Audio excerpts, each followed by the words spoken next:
السلام علیکم دوستوں نبوکت نظر جو کہ بابل کا ایک بہت بڑا بادشاہ تھا۔ اللہ نے اسے اتنی بڑی بادشاہت عطا کی کہ مصر کے بڑے بڑے فرعون بھی اس کے آگے جھکا کرتے تھے۔ لوگ اسے آج بخت نصر کے نام سے بھی جانتے ہیں۔ دوستوں اللہ نے اسے بہت ہی بڑی شان و شوکت والی بادشاہت عطا کی تھی،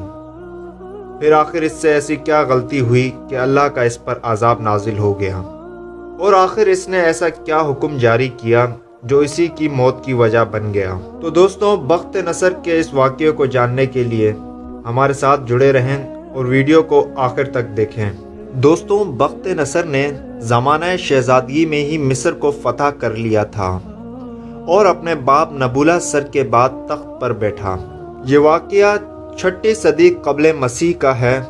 جب اس نے یہودہ بغاوت فروغ کی اور اس علاقے میں دوبارہ بغاوت ہوئی تو یروشلم کو تباہ کر دیا، اور ساتھ ہی اس نے 4000 یہودیوں کو گرفتار کر کے بابل لے گیا۔ یہودیوں کی اس قید کو بابل کی اسیری بھی کہا جاتا ہے۔ اس کے عہد میں سلطنت کی زیادہ تر دولت بابل کی قلعہ بندی اور تعمیرات پر خرچ ہوتی تھی، یا یوں ہی کہیں کہ اس کا محل عجوبہ روزگار تھا۔ یہاں تک کہ بابل کے معلق باغات جو کہ 7 عجائبات میں شامل ہیں وہ بھی بخت نصر نے بنوائے تھے۔ اس کے دور میں بابل علم و ادب اور تہذیب و تمدن کا بہت بڑا مرکز تھا۔ بعض متقدمین اور متاخرین کے مطابق ان اسیران یعنی بنی اسرائیل کی تعداد 80,000 تھی،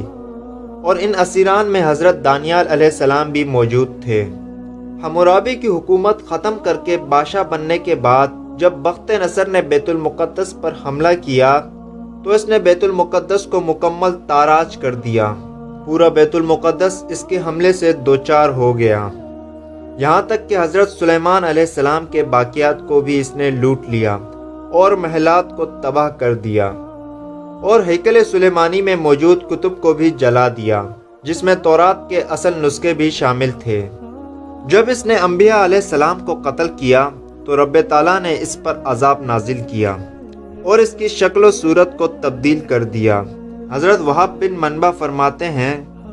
کہ بے شک بخت نصر کے چہرے کو اس طرح تبدیل کیا کہ پہلے اسے شیر کی شکل و صورت دے دی گئی کہ پھر شیر درندوں کا بادشاہ بن گیا، پھر اس کے شکل کو گدھ کی شکل میں تبدیل کیا اور اس طرح گدھ پرندوں کا بادشاہ بن گیا، اور پھر آخر میں اس کی شکل کو بیل کی شکل و صورت میں تبدیل کر دیا گیا جس سے بیل مویشیوں کا بادشاہ بن گیا۔ بخت نصر پر یہ عذاب 7 سال تک ہوتا رہا، لیکن اس کا دل انسان کا دل ہی رہا۔ اسی وجہ سے وہ تمام تبدیل شدہ صورتوں میں بھی انسانی سوچ اور طرز عمل کو اپنائے رہا اور حکومت کرتا رہا جو اس وقت بھی اس کے پاس تھی۔ پھر اللہ تعالیٰ نے بخت نصر کو انسانی شکل عطا کر دی تو اس کی روح بھی لوٹا دی۔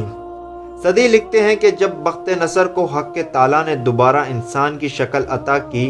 تو اس کو بادشاہت بھی لوٹا دی۔ چنانچہ اس وقت بخت نصر کے نزدیک حضرت دانیال علیہ السلام اور ان کے ساتھی سب سے زیادہ باعزت تھے، کیونکہ یہودیوں کو اس قربت سے شدید حسد تھی، جس کی وجہ سے یہودی امراء بخت نصر سے کہنے لگے کہ دانیال علیہ السلام جب پانی پی لیتے ہیں تو ان کا پیشاب پر سے اختیار ختم ہو جاتا ہے۔ دراصل یہ بات اس وقت ان میں بہت آر معیوب سمجھی جاتی تھی۔ بنا وقت ضائع کیے بخت نصر نے اس بات کو جاننے کی خاطر یہودی امراء اور حضرت دانیال علیہ السلام کی دعوت کی۔ پھر انہوں نے کھانا کھایا اور پانی پیا تو دوسری طرف بخت نصر نے دربان کو حکم دیا کہ کھانا کھانے کے بعد حاضرین میں سب سے پہلے جو بھی پیشاب کرنے کے لیے باہر نکلے اسے کلہاڑے سے قتل کر دینا، چاہے وہ پیشاب کرنے والا یہی کیوں نہ کہے کہ میں بخت نصر ہوں، بس تم اس سے کہنا کہ تو جھوٹ بولتا ہے کیونکہ بخت نصر نے مجھے تیرے قتل کا حکم دیا ہے۔ چنانچہ کھانا ختم ہوا تو سب حاضرین میں سے بخت نصر پہلے پیشاب کی شدت کی وجہ سے بے قرار ہو کر سب سے پہلے کھڑا ہوا، جو اس کو اچانک ہی اتر آیا تھا، لہٰذا وہ باہر نکلنے لگا تو دربان اس پر کم روشنی کی وجہ سے حملہ ور ہوا۔ تو بخت نصر بولا میں بخت نصر ہوں، تو دربان بولا تو جھوٹ بولتا ہے، بے شک بادشاہ نے مجھے تیرے قتل کا حکم دیا ہے، اور اس پر کلہاڑے کا وار کر دیا جس سے بخت نصر ہلاک ہو گیا۔ اس کی توحیدی کے متعلق وحد بن منبع فرماتے ہیں کہ بعض یہود و نصارہ میں اختلاف پایا جاتا ہے کہ بخت نصر موت سے قبل ایمان لے آیا تھا یا نہیں، مگر بعض یہودی علماء کہتے ہیں کہ اس نے انبیاء کو شہید کیا اور بیت المقدس کو تباہ کیا، تو لہٰذا اللہ تعالیٰ نے اس کی توبہ کو قبول نہیں کیا اور وہ کافر ہی مر گیا۔